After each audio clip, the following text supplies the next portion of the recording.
یہودی ہم عام انسانوں کی طرح ہیں، مگر ایک یہودی ماں اپنے آنے والے بچے کی تربیت کس طرح کرتی ہے اور پیدا ہونے کے بعد اس کی تربیت میں کیا کچھ شامل کیا جاتا ہے کہ وہ بڑا ہو کر جسمانی اور اعصابی طور پر دوسروں سے بہت نمایاں ہو جاتا ہے۔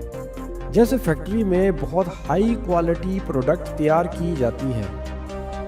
اسرائیلی معاشرے میں بچوں کے فیل ہونے پر انہیں شاباشی دی جاتی ہے، رسک لینے کو انکریج کیا جاتا ہے۔ یہی وجہ ہے کہ یہودی رسک لیتے ہیں اور آخر کار کامیابی ان کا مقدر بنتی ہے۔ اسرائیلی معاشرے میں حاملہ عورت آنے والے بچے کو بہت پروٹوکول کے ساتھ دنیا میں لاتی ہے۔ ایسی عورتیں ریاضی اور فزکس کی کتابیں پڑھتی ہیں اور مشکل سے مشکل سوالات حل کرتی ہیں تاکہ آنے والا بچہ دماغی طور پر بہت تیز ہو۔ خوراک میں بادام، دودھ، کھجوریں، مچھلی شوق سے کھاتی ہیں۔ فروٹ ہمیشہ کھانے سے پہلے استعمال کیا جاتا ہے۔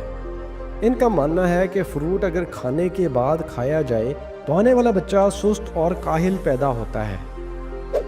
یہودی والدین بچوں کو رات سونے سے پہلے دنیا کو کیسے کنٹرول کرنا ہے ایسے قصے سناتے ہیں۔ چھوٹے بچوں کو پزل اور شطرنج جیسی گیمیں سکھائی جاتی ہیں۔ دولت کا استعمال کیسے کرنا ہے، مختلف قسم کے جار دیے جاتے ہیں اور یہ 4 قسم کی باتیں سکھائی جاتی ہیں: چیریٹی، انویسٹمنٹ، سیونگ اور سپینڈ کس حساب سے کرنا ہے۔ بچے کو 10 شکل دیے جاتے ہیں اور ان کو بتایا جاتا ہے کہ کس حساب سے ان جارز میں پیسے ڈالنے ہیں۔ اس طرح کی تربیت سے بچہ بچپن میں ہی حساب کتاب میں بہت تیز ہو جاتا ہے۔ یوں تو یہودی پوری دنیا میں چھائے ہوئے ہیں، مگر سب امیر نہیں ہوتے۔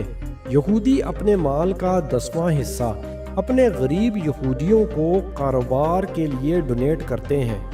یہودی نوکری کے بجائے بزنس کو ترجیح دیتے ہیں اور اپنی کوئی چھوٹی موٹی کمپنی کھول لیتے ہیں، مگر کسی کی ملازمت نہیں کرتے۔ یوم السبت یعنی ہفتے کے دن یہ لوگ اپنے کاروبار کی وسعت کے لیے نئے لوگوں سے ملاقاتیں کرتے ہیں۔